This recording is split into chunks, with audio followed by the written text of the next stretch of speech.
and today I thought I'd show you how to calibrate a digital pH meter.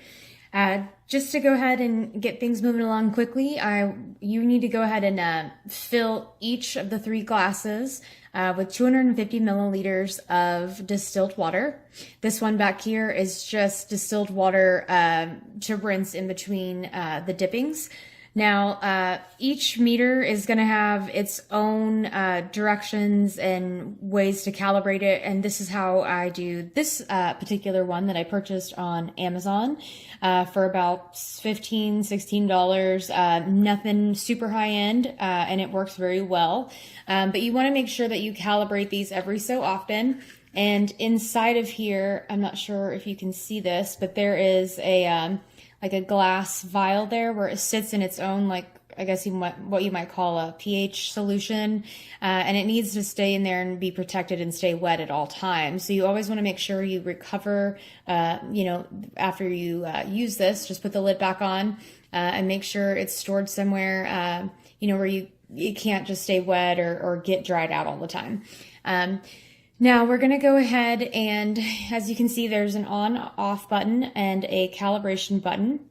Now we're going to go ahead and dip it in the first solution, which is a 6.86. And once you hold it down in there, you're going to hold it for 5 seconds on this one. So I'm going to go ahead and turn this on. I'm going to go ahead and dip it in the solution. So I'm going to hold it down. Ready? 1, 2, 3, 4, 5. And as you can see, it says 6.86, just like this solution is here, which means that was done accurately.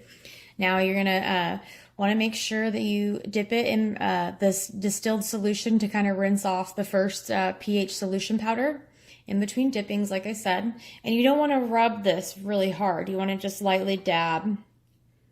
Now we're going to go ahead and do the second one, which is the 4.01, but on this one, we're still going to hold it down for 5 seconds once it's inserted in the solution. But after the 5 seconds, we're going to release and fast press 1 time. And at the end of that, it should say the correct reading, the 4.0. So here we go. 1, 2, 3, 4, 5, release, fast press. And as you can see, it says the correct reading of the 4.0. Okay, so we're going to dip it back in this solution here. It's just the distilled water. And we're going to dab that off again, just lightly dab.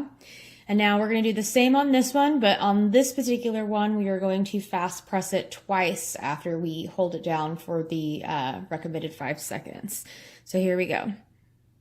1, 2, 3, 4, 5, and fast press, and fast press. And as you can see, it does say the correct reading as it should, and that means the calibration is complete and we are ready to use it.